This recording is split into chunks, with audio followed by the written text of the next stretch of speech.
separated years ago. Mark's tried that too. Yeah. They're both tight as well, but one's bruised and one's something else. How frustrating. Can you talk to one of the, no, I guess not. I guess they're brothers and separated many years ago. Mm. How are you tonight, sir? I'm doing all right. How about you? I'm living the dream. Living the dream. Yeah.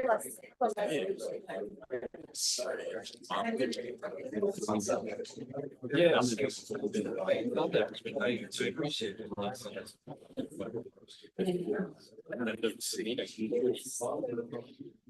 Yep.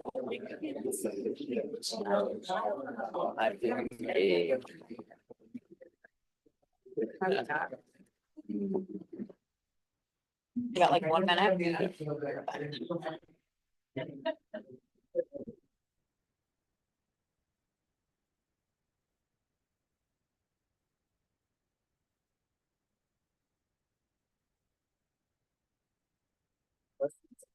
Oh, I don't have a script.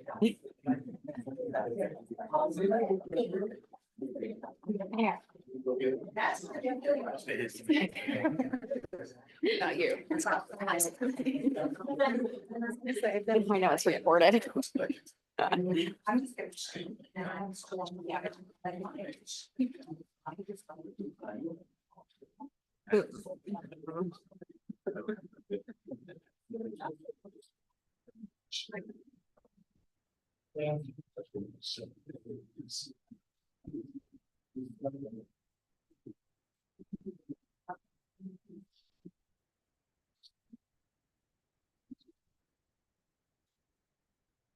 it's time.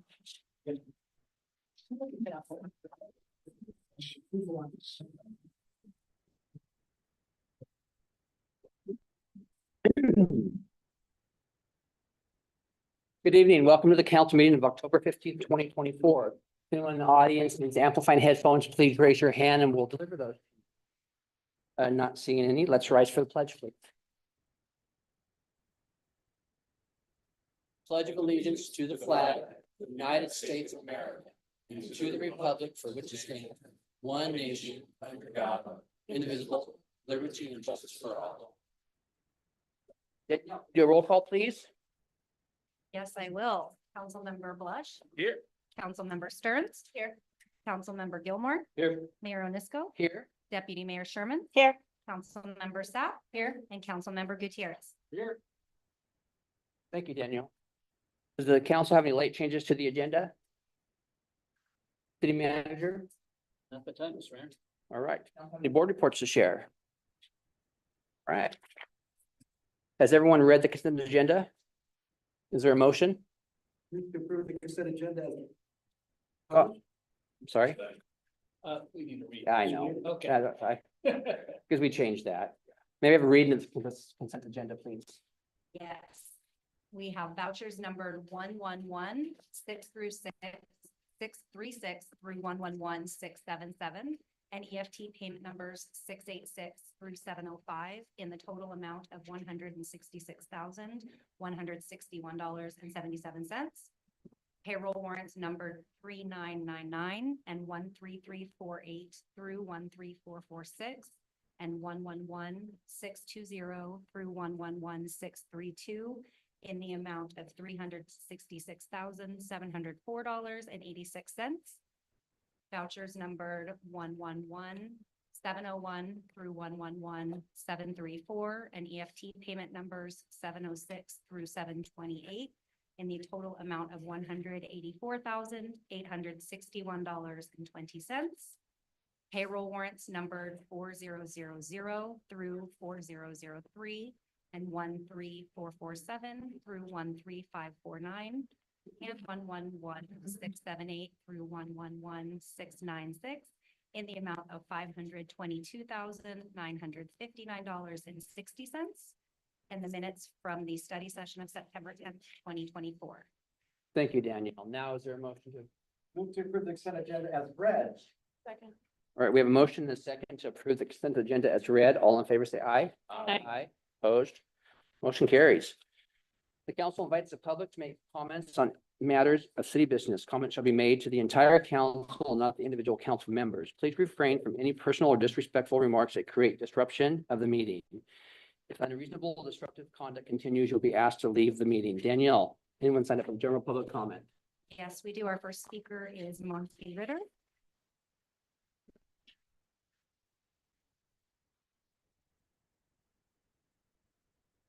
Appreciate this.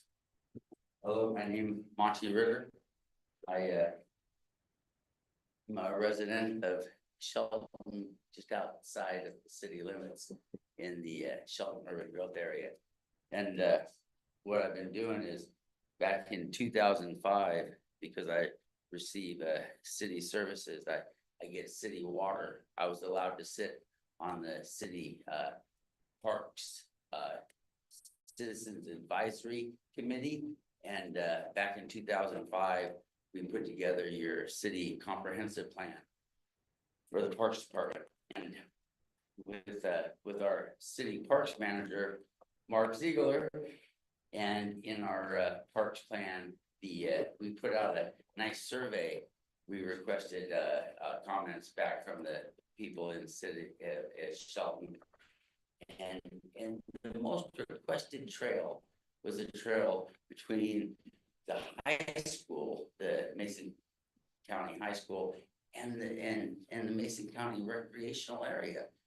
We had this big request from the people in Shelton to get the kids off of the side of Johns Prairie Road on their pathway between the high school and the Mason County recreational area. We weren't able to do that. I sat on the Mason County Park Department Park Board in 2009, and our most requested trail was a trail between city of Shelton. And basically, we really started from the Belfair side, heading south towards Allen, and that didn't really work out. And that was kind of difficult, but this is around 2019 or 2016. We weren't able to get this completed, but we really tried, and it was a big part of what the people in Mason County and in Shelton wanted. Unfortunately, the Mason County Park Department dropped from its comp plan. We dropped the component of going from Shelton to Belfair because we weren't successful. And because we don't have that component in our Mason County Comprehensive Parks Plan, we do not have access to a lot of funding that's out there that we could use to complete a portion of a trail from Shelton to Belfair, which would be Shelton to the Mason County recreational area. Just, we need the language on the Mason County comp plan so that we could have access to this funding, so we could use it to complete a trail from Shelton to the Mason County recreational area. Thank you, Monty. Thank you. Thank you. Go ahead and email us the rest if you'd like. I appreciate that. Yeah. If I may. Yes, Thank you. thank you. Thank you. Next. We have Ted Killinen. I'm sorry if I said that wrong. My name's Ed Klein, and I live up on Capitol Hill as well. Is it possible to allow my time to be given to Monty? No, we don't do that, sorry. Pardon, well, I wish that were possible. Yeah. I'd like to be able to do Yeah. this and Sorry. comprehensive, and finish off our conversation. Thank you though for your time. I appreciate that. You guys have been wonderful. Thank you, Thank you. Thank you, enjoy your night. thank you. Yep.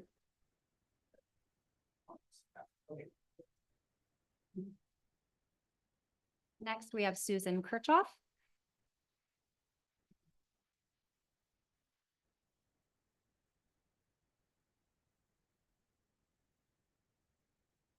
Good evening, council members. I'm Susan Kirchhoff, Executive Director of the Youth Connection, providing services to young people 12 to 24.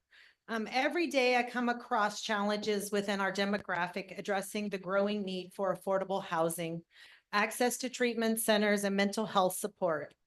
As a person who has experienced homelessness on 3 different occasions, as well as housing instability as an adult, I recognize the absolute necessity to address this growing issue within our community. Just this week, we had 3 individuals we had to call 911 on who were ODing in our center. Just today, Commerce released the Washington State 5-year homeless housing strategic plan, which shares many great focuses, which include increasing the number of permanent housing units across the state, ensuring statewide homeless crisis system is high performing, has accountability, and is transparent. Expanding connections and coordination between the systems to include behavioral health organizations, jails, prisons, and of course, youth services. Involving individuals with lived experience in the process and learning how best to work with and improve the situation within our unhoused population. They know what works and we should listen to them. As we look at the situation in our community, I'm actually kind of excited about the opportunities that we have to work with and improve our system. Just last week, I was asked and agreed to consult with Community Lifeline. My main goal is to provide guidance and opportunities to improve and change the environment, both inside and outside of their building. We have already agreed to some changes which will be put in place by November 1st. I'm excited at the opportunity to support them, help them, because they are a much needed organization in our community. Where else are we to put our unhoused individuals? I have heard rumbling about a town meeting, and I would appreciate the opportunity to have a constructive and beneficial conversation to find a solution which provides dignity and respect for all the individuals involved. I just want to remind everyone here, the majority of our unhoused individuals did not wake up one morning and decide, today, I'm going to choose to be homeless. It does not work that way. Just like in my own situation, each time I was homeless, I just want to encourage us to think about that as we're moving forward and we're dealing with our unhoused population. And I want to, on a brief moment, say I'm really appreciative of this trail opportunity. So I'm going to be involved in that too. Thanks. Thank you, Susan. Up next, we have Tamara Ingolson. Good evening, Mayor, Deputy Mayor, and all the council members. Thank you for this opportunity to share some information with you and keep up the energy. She's a great partner. My name is Tamara Ingolson. I live in Lake Limerick, but I work for New Horizon Communities, and we provide permanent supportive housing, and part of that program is the Shelton Veterans Village. And I wanted to come here today to invite you to our ribbon cutting. On October 30th, we will be having a ribbon cutting for our solar panels that have been installed. All 3 villages will now have solar panels and solar power. We're inviting you to this event on the 30th from 11 a.m. to 12 p.m.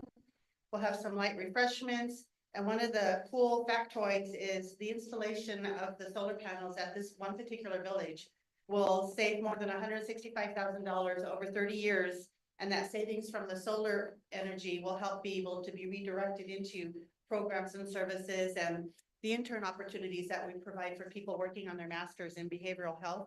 So that way we're helping to train up behavioral health providers who are stronger and have a more depth and breadth to their skill sets when they come out into the community to be your therapist.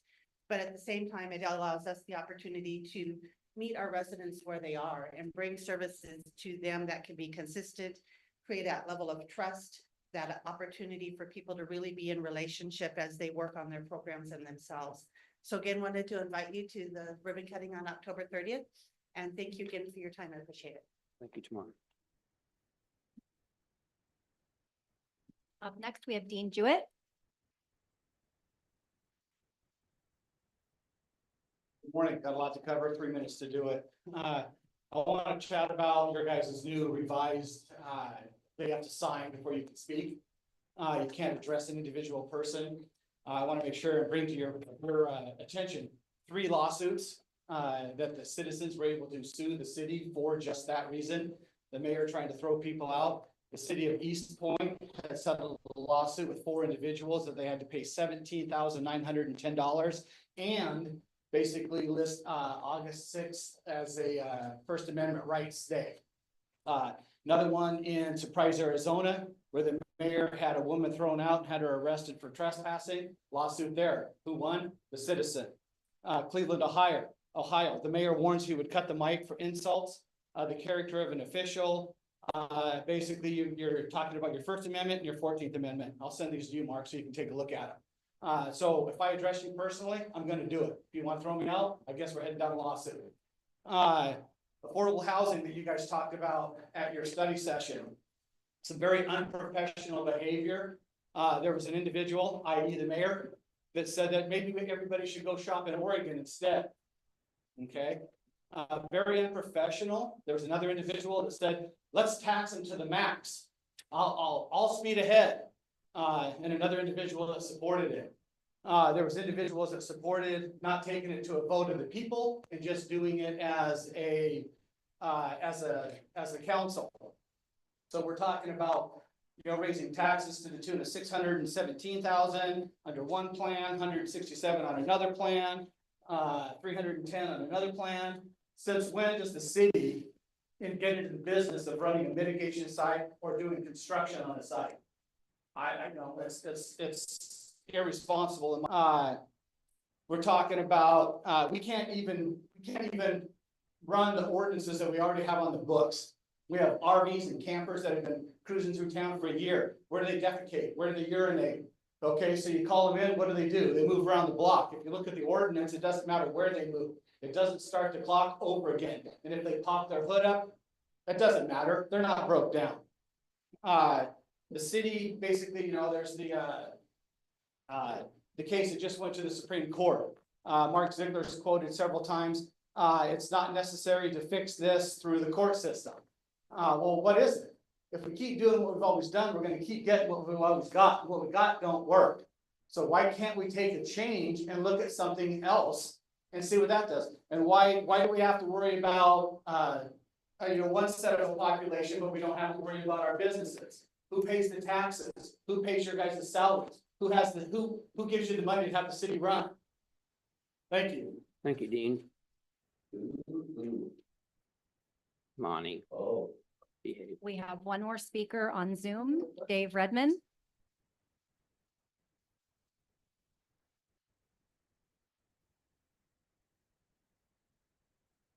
Hi, Dave. He's on mute. Dave, you're on mute. You might be on our side too. Oh. Is it gone?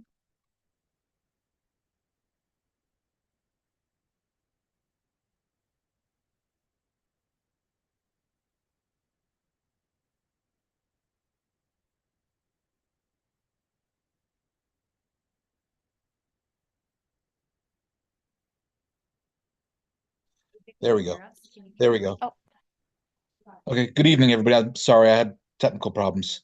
My name's Dave Redmond. I'm a retired Army officer and I'm program supervisor at Shelton Veterans Village. I have good news and bad news. My comments tonight will take far less than 3 minutes. The bad news is there's going to be a little bit of a numbers dump, and I apologize for that, but thank you in advance for bearing with me. Recently, the Addictions, Drug, and Alcohol Institute conducted an anonymous survey with our residents and many others in supported living facilities across the state of Washington as well. I was provided a courtesy copy of how the results stacked up against the rest of the state. And I'd like to take a moment just to share those results with you and let you know how special the village is and what an amazing job the case managers there are doing with our veterans. 0 Shelton Veterans Village participants reported illegal drug use in the past while they've been living there, compared with 43% of participants statewide. 0 Shelton Veterans Village participants said there was a lot of drug use in the program, compared with 50% of participants statewide. 90% of our veterans that participated felt that they had friends in the building that they could spend time with, compared with 74% of participants statewide. 80% of our veterans felt supported by staff in accomplishing their goals, compared with 66% of participants statewide. And 100% of veterans that lived in Shelton Veterans Village said they're very likely to ask staff for help when witnessing an opioid overdose, compared to 79% of participants statewide. Now, what that means is the veterans that are living in our village are refraining from drug use, unlike many other ones around the state. They feel supported, they feel secure, and they're rebuilding their lives. They're becoming tax-paying citizens, and they are becoming benefits in the community. I want everyone to see that this village has had a very direct and positive impact on our residents. And those positive benefits will transfer directly to reduced public displays, reduced first responder calls, reduced emergency room visits, and reduced taxpayer costs. And I'd also like to take a moment while I have the forum to mention that we conduct tours of our village to inform and educate those that are curious about the people we house and help reduce some of the rumors I've heard floating around town about our organization and our residents. As always, thank you for your service and your support to the communities that you serve. That's all. Thank you, Dave. That's all. All right. All right. Next on the agenda is a presentation from Finance Director Mike Givens. Thank you, Mayor, Deputy Mayor, and members of council. I am going to present the August financial report. We skipped a month last month, but we're going to be heavy into budget for the next few meetings. So let me start with where we're at here on the about 67% of the fiscal year through August. We're in the final stages of prepping the 2025 budget that will go out to you in packet in about another week and a half. We'll have a public hearing on November 5th to look at the full budget. I'm going to focus a bit here on the general fund in the beginning. We use a good amount of what's in this report to estimate where the funds are going to be at year end so that we know where that starting place is going to be, not just in the general fund, but all of the other funds, the enterprise funds, to know what our capacity is within those budgets. I want to draw your attention to the August numbers on this page. You'll notice that the revenues are estimated to exceed where we had it budgeted. So I'm looking at this line up here, where it's just over 16,058,000. We had budgeted 15.4 million. So again, it's about 600,000 over. Some of that is just simply due to revenue we didn't anticipate. We have a contract for the designated crisis responder that's wasn't budgeted because at the time the budget was presented, we didn't know we'd have that. That was some unanticipated revenue. It's really in and out. It's revenue in, and then we're spending it on the expense side of things. We had some revenue from a Department of Justice bulletproof grant, bulletproof vest grant that we received, and some other unanticipated grant revenue. So that's largely why that area is over budget. Another area that we're projecting will be over budget is in miscellaneous revenue. A lot of that is due to the opioid settlement money that we've received this year. And then I guess in a positive light, our investment interest due to the local government investment pool bringing back really unprecedented returns again, at least before the Fed lowered the rate a bit, which will affect it slightly. Our investment interest is well over where we budgeted. So that's largely why the revenue is exceeding. It's certainly not a bad thing, but that's just to explain to you and the public why we're over budget on that amount. Our goal is to match ongoing expenses with ongoing revenue as much as possible, and then clearly explain where one-time expenses are attributed to one-time revenues. So those grants, I bring this up because we'll talk about it quite a bit in the budget process as we're making some recommendations to use one-time revenues. But in this case, that's what happened there. We have some one-time monies coming in. some of these things we're also, going to be reconciling in the year-end, budget update for 2024. We have some unanticipated revenues, in particular, some grants in the enterprise funds where we need to do that supplemental budget for 2024 to reconcile some of that. Others, we're not going to really worry with because it's revenue in and revenue out. Nobody penalizes us for going over budget on revenue. It's really on expenses. We have to make sure we don't go over that amount you've authorized for us. And we won't, if you'll notice on the expense line, we're estimating expenses at just over 15.3 million, and our budget authorization is 15.5 million. So that side of things is looking good. And again, this is where we're estimating it in August. Some things can change. I don't anticipate expenses to go up much, but they certainly could change over the course of the last quarter of the year. Let me scroll down to page 5, where we show that month-to-month comparison of the general fund. Ooh, got blurry. Okay, there it comes in. This is a good page really to look at, I think, on revenues, and I pointed this out before, so that you can see where were we in August of 2023, so 1 year ago. And if you take a look at things, it really comes down to most of our revenue sources match pretty darn closely. I think this goes to the point that our general fund revenue sources just don't change a lot. The one line you'll notice that is a fairly significant increase is that business and occupation tax, because that rate was increased. So that comparison from August 24 to August 23 shows just over $357,000 increase. And if you remember, throughout this year, I've mentioned we'll probably be under budget on the B&O tax. We're now estimating, and you'll notice on here, that we'll probably reach full budget on that. So as we get better numbers, we're really able to predict a little bit more. And then you see some of those other lines where I was mentioning where we're estimating towards the bottom of the revenue section, miscellaneous revenue. It's up quite a bit. About $100,000 of that, quite honestly, is the investment interest that we've gotten better returns on than we anticipated.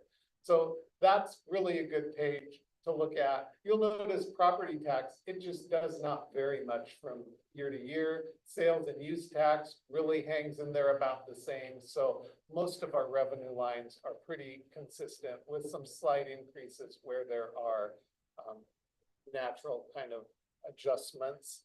On the expense side, you can look down and see where we're anticipating different departments to be slightly over or under budget.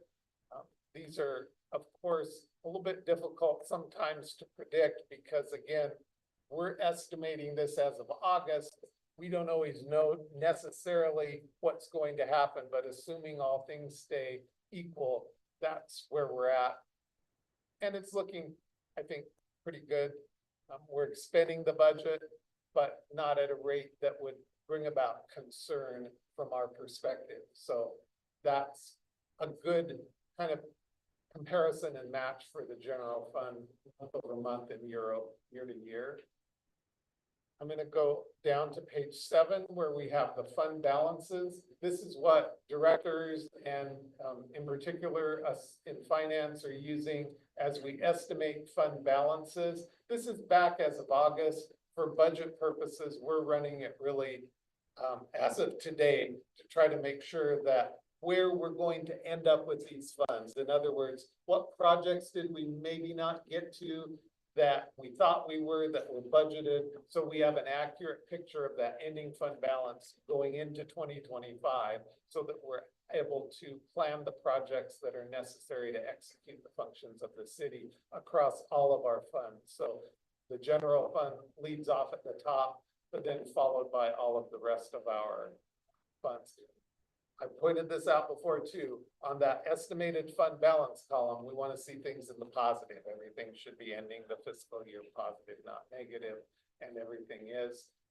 There's a lot going on. You'll notice some of the funds are drawn down due to a lot of the projects that are happening, so that's a good thing to see. At the bottom of the page are the FTEs. When we track this, we're a slight, well, there was one position filled in police, so there were 4.5 vacancies in the general fund at the end of July, and it's down to 3.5 because an officer was hired, so that's a great thing to see. So the overall went from 7.5 to 6.5. And then the rest of the financial report shows our just citywide fund-to-fund comparisons. But I'll end there, and I'm happy to answer any questions. Any questions for Mike? Thank you. Questions for Mark? Thank you, Mike. Thank you. Right, next, only business item we have is an LTAC recommendations by the city manager. Thank you, Mr. Mayor, Deputy Mayor, Council. Tonight bringing to you recommendations from the Lodging Tax Advisory Committee. The city called for applications for what's referred to as LTAC funds. Back in September, the LTAC committee met to review the applications and provide the recommendations to council. Per RCW, the council can consider the applications or the actual funding allocations from the committee as a whole or partial, but cannot change each allocation or individual allocations. You'll see on the first page, there was about $97,000 granted last year. The actual will be about $81,000 as there was 2 projects that were not completed and withdrew their projects. This year, there were 12 total projects submitted, 11 recommended for funding for a total of $97,000. So this uses reserves to fund these projects in 2025. That's it. Comments or questions for the city manager? Right. Do we have a motion? Mr. Mayor, moving forward, the Lodging Tax Advisory Committee recommendations and action agenda on November 5, 2024 for further consideration. All right, any more comments or questions? Second. I'm sorry, any more comments or questions? We have a motion and a second to place the Lodging Tax Advisory Committee recommendations on the action agenda for November 5th, 2024 council meeting. All in favor, say aye. Aye. Opposed? That motion carries. First item on the action agenda is an update about the AMI project. Capital Project Manager Aaron Nix has details. Good evening, Aaron. Council, appreciate your time. I apologize if I sounded off. I'm a little bit under the weather, but I'm doing the best that I can. I know that this is not a popular project for some folks, namely because of the expense. And I get that. I want the council to be aware that all utilities are going through this exact same thing, because the reality is that all utilities use mechanical meters in the past and have moved forward with replacing those with these digital smart meters. As I mentioned at our last meeting on September 18th, we had the bid opening for this project. The bids ranged from $948,000 to $2.79 million. We received a total of 9. The low bid was with Keystone Utility Systems for $571.57. Again, Keystone Utility Systems, they are an out-of-state vendor, a contractor, but they have done jobs in the city of Bellevue and the city of Richmond, of which we made contact with them as we did our due diligence here. So they are absolutely the low bidder. For the council's reference, I know there was, at least I've heard, I kind of want to just give you a little bit of background. The reality is that the city, and not me, but previous staff have been working on this project for 4+ years. With COVID and what happened with that, chips, it was delayed for some time. As I mentioned, our public works department started evaluating this 4+ years ago. We looked at all different types of water meters and chose the Census iPearl meter for a couple reasons. A question that I think people want to know about, is the city aware of any past issues with the census iPearl meters? Meaning in industry, have there been issues? According to census, they resolved an issue causing their meters to malfunction in 2016 and 2017. And their meter failure rate since 2017 is nearly zero. This statement is supported by sample testing of new meters being installed. A lot of jurisdictions did that to verify the results, and it came out good. So I just wanted to paint a little bit about that. With regard to the issue in 2016 and 17, there was an appropriate seal and water got into the system. They've corrected that, and just so folks know, their product is guaranteed for 20 years of use. So I just want to make folks aware of that. There's also been some questions, and I didn't hear that just from anybody specifically, with regard to these water meters, the metering system, and the potential or viability to hacking and other interference in the modern water metering process. I will say that Census is an industry leader in this area, and we chose them because they were durable, their ease of use, and the protections that they actually have in place in their system. As I indicated to the council at our last meeting, this decision wasn't taken lightly, and we discussed this at length when selecting the actual system we went into. I was actually able to reach out to Census, and I asked them the questions about security and the ability to hack into the new metering system. Here's what the response was, and I'm going to read it verbatim because it's not my words. So the radio technology Census uses in the FlexNet system operates in a licensed radio frequency, which is dedicated to the utility. So you get that as part of purchasing that. It's a dedicated private frequency that you utilize. This provides significant legal protections because anyone without a license cannot legally transmit in this radio frequency and attempt to send their own data. Kind of goes both ways. Some of the other things that I learned is the data that they do transmit. It's typically, you can adjust the frequencies and the times that do that. Usually it's 6 times a day that's shooting out that information. It's encrypted, meaning that people can't take it and steal it and start using it and changing and manipulate it. The various components of the system are segmented into separate security domains. This provides a layered approach to security in which security methods and processes are implemented through a combination of proprietary and third-party security controls, ensuring confidentiality.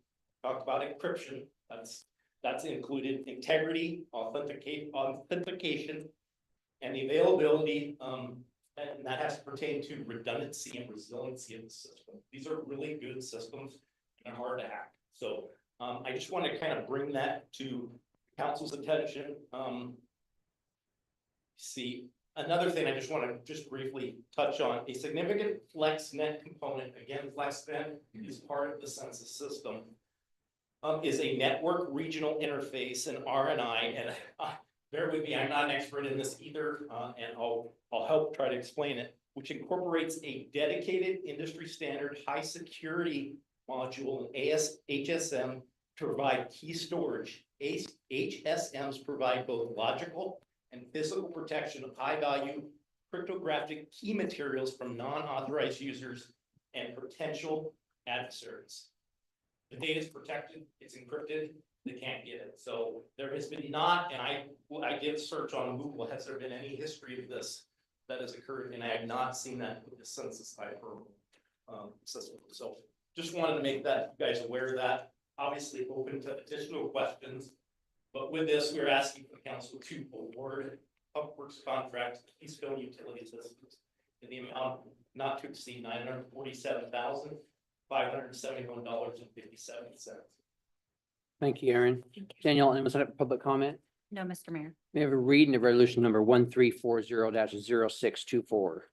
Resolution 1340-0624, a resolution of the Council of the City of Shelton, Washington, authorizing the city manager to approve a public works contract with Keystone Utility Systems in order to construct the city water meter replacement project.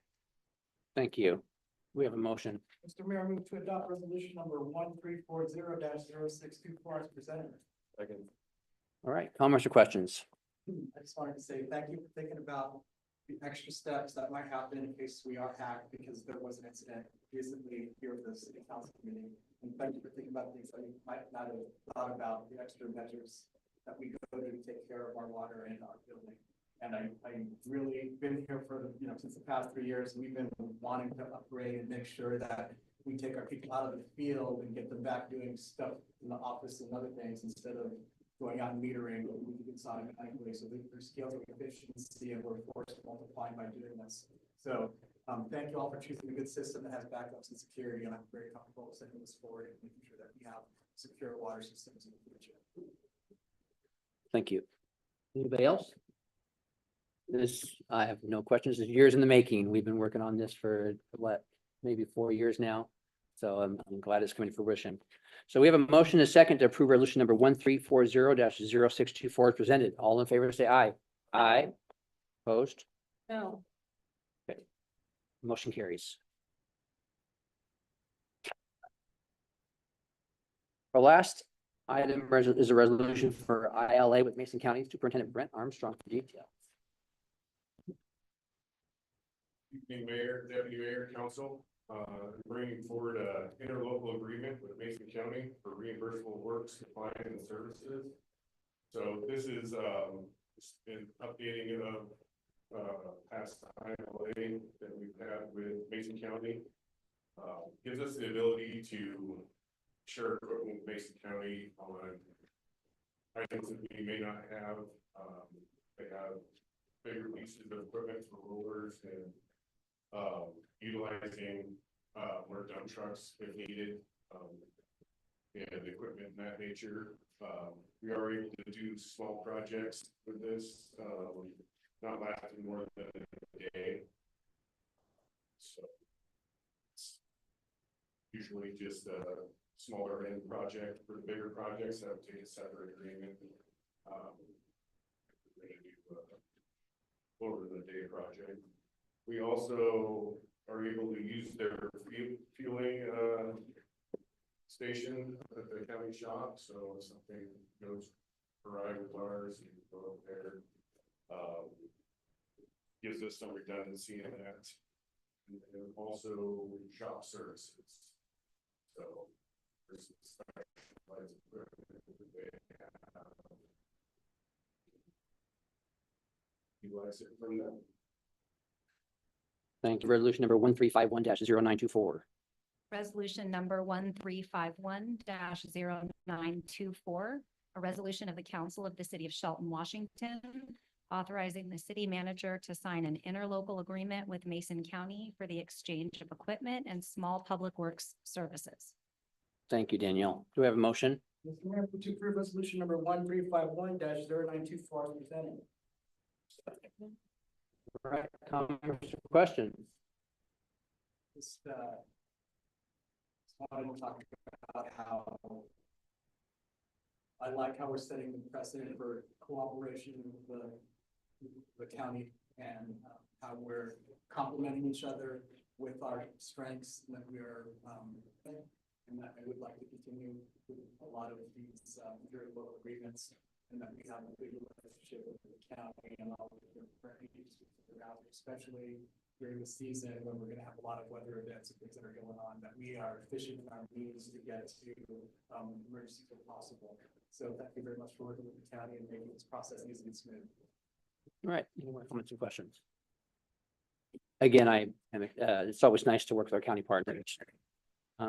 Right, we have a motion and a second to waive the three-touch rule to approve resolution number 1351-0924 as presented. All in favor, say aye.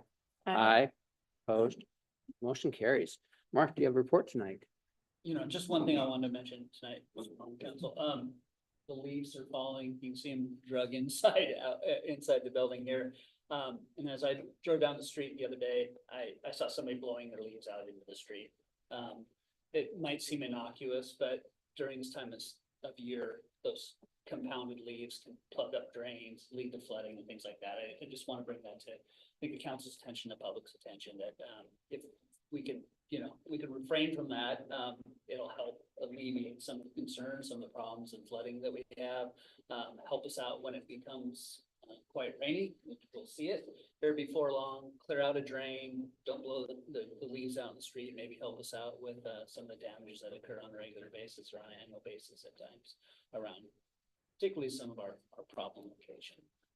The crews will get out on the streets and sweep them as fast as they can, but it doesn't happen on a daily basis, so as much of that debris we can keep out of our rights of ways and into our storm drains, the better, and help each other out. If you have neighbors that they really like some ground cover for the winter, let them know. Yeah. They'll come and pick it up. So, that's my suggestion. Is that it for your report? That's it. for me All tonight. right. Thank you. Anybody have any questions for Mark? No? Does the council have any new items for discussion? All right. Our next meeting is Tuesday, November 5th, 2024 at 6 p.m. We also have a study session October 27th at 6 p.m. This meeting is adjourned at 6:40.